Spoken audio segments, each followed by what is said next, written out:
Hi, I'm Seamus, joined by Krista, and we're here to make you a better landlord. Krista, our topic today is a bit of a morbid one. We're talking death. Yep. Death is inevitable, which means that there's a possibility a tenant could either die in your rental or you will have to deal with a tenant's death after they've passed. Absolutely, and our experienced landlords out there know that this will happen at some point. So could you walk us through, if you find someone that has died within your rental, steps to take? Absolutely. So a couple things to keep in mind. If they've died in your rental, let's assume for the sake of this conversation, it's a peaceful death, natural causes, and you find them. First thing you're going to want to do is make sure that you contact emergency services. Likely you're going to call the police.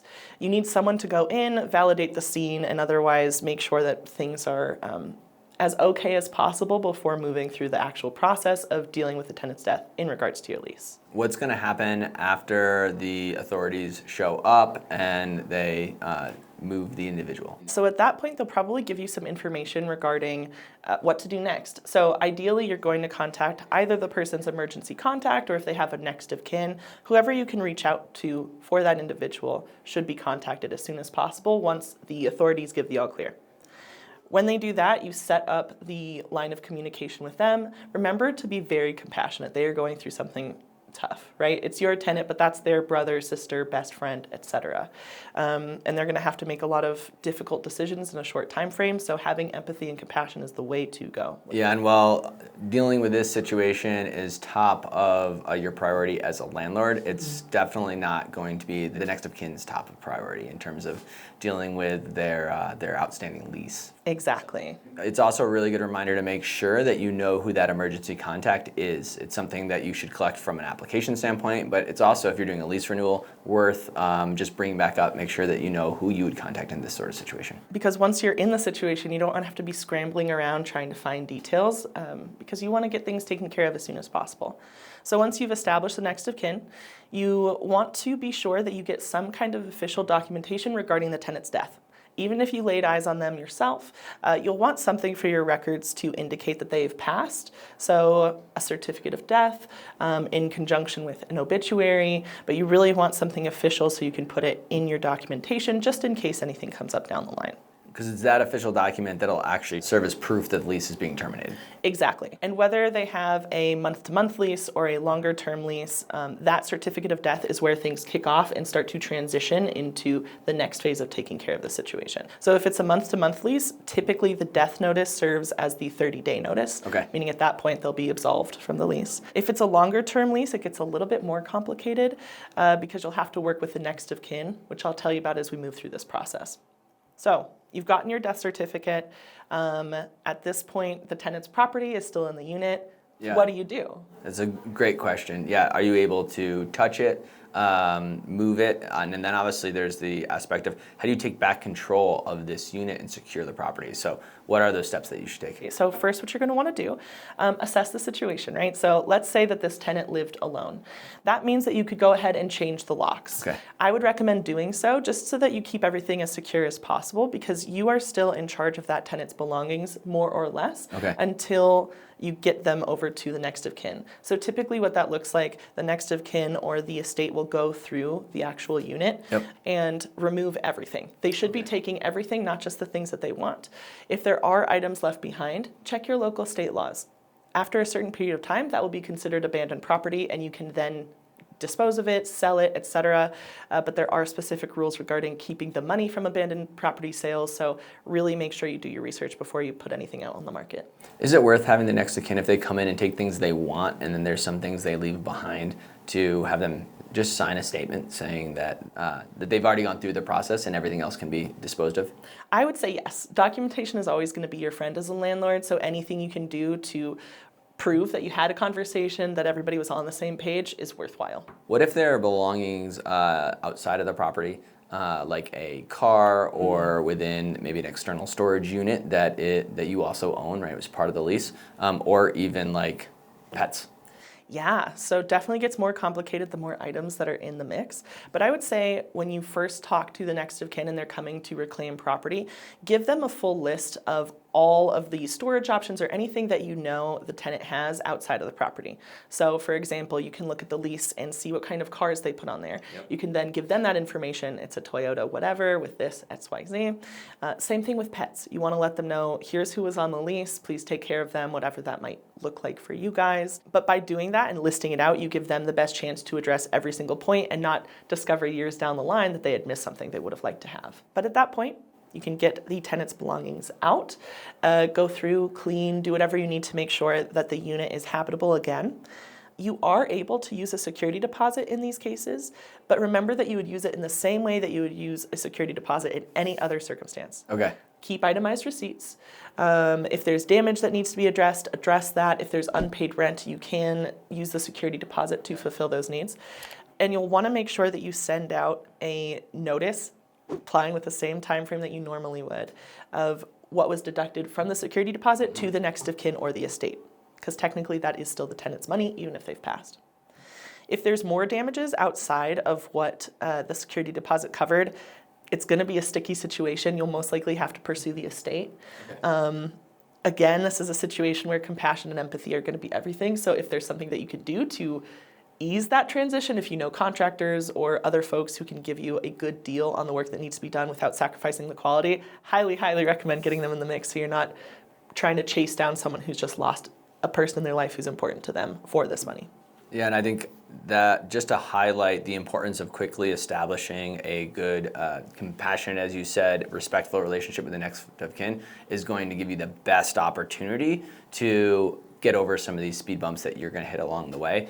That individual is going to have a lot to worry about and a lot on their plate. And so if they trust you as the landlord and you're acting according to not only the law, but in an empathetic manner, there's a good chance they'll just say, hey, whatever you need, take care of it, right? Which is fantastic. It doesn't mean you don't have to document it, yes, but it'll give you the opportunity to move forward quickly. Because like any vacancy situation, this is a very unique vacancy situation, but you want your property to be vacant as short a period of time as possible. Exactly.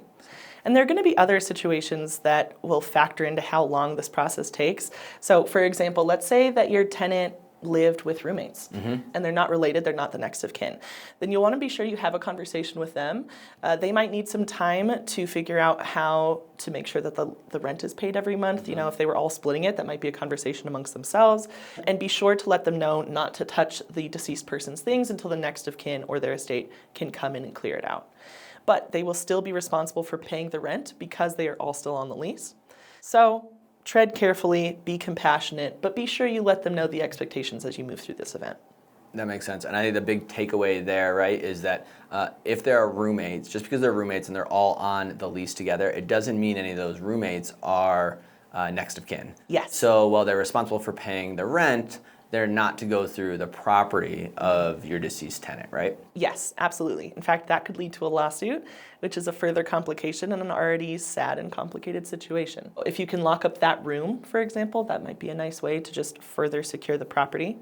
Now, there's also the possibility that the next of kin actually was on the lease. It's a couple, let's say, and one of them has passed. In that case, you will be working directly with the next of kin, and they might not want to live in your property anymore. Too many bad memories, in which case you can transition, end the lease. You could choose to have them pay a fee or use a security deposit to end the lease early.